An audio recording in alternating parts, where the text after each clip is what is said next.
My name's Howard Freeman. I'm the chair of Merton CCG, and I also chair the London Clinical Commissioning Council, which brings together the 32 London CCGs to work collaboratively. And I guess if there's a keynote for today, it's about working collaboratively. Anne has set out in very stark terms the challenge ahead for all of us in this room.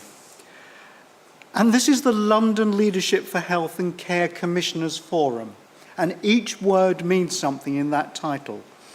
This is an opportunity to bring together and develop a community of leaders from across health and care to discuss and debate the key challenges and opportunities London faces over the coming years. When the reforms were first announced, and we all had very different roles, many of us in this room, we used the term distributive leadership, and we tried to work out how on earth we would make that work in London. And this is the first time that we have brought together the leadership community, which comprises the chief executives and very senior executives of organisations together to try and do that.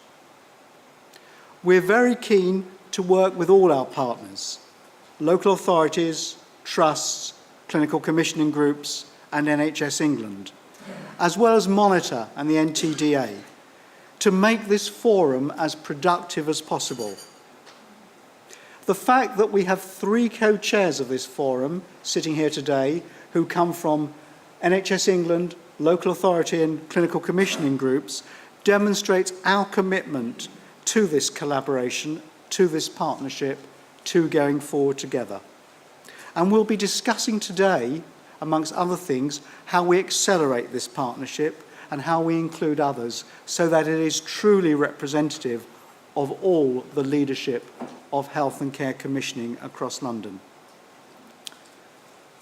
This is an exclusive forum. It's a bit like one of those clubs where if they let you in, you probably wouldn't want to join in any case. But it is an exclusive forum because it's a leadership forum. And we represent the leaders across the London system.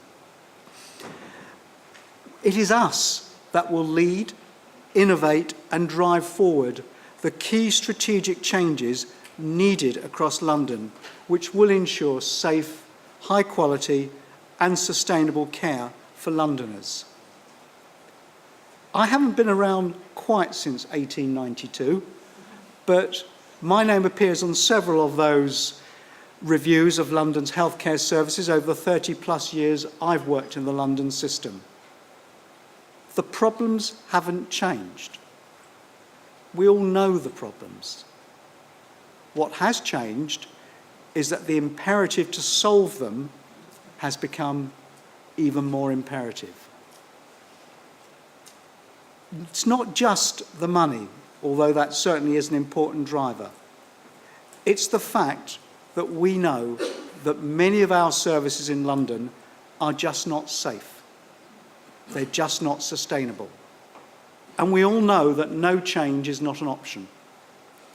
And what perhaps is different is that clinicians know that as well and are willing to stand up and say that this time.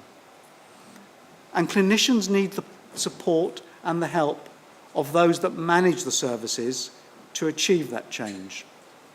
Because in a partnership environment, we can do that. We can make those that find change difficult to accept. We can influence those for whom change is seen to be the wrong direction of travel. We can make change happen. So today we'll bring in expert and innovative speakers to promote this discussion and debate, not just at this forum meeting, but we hope at subsequent forum meetings. It's your forum. You let us know what you liked, what you didn't like, and who you want for the future. This forum will focus on delivering better outcomes for all Londoners. The establishment of this forum is about developing system leadership and delivering truly transformational change. Anne set out the challenge very starkly. Those of us in this room are the people who will help to lead that solution for the future.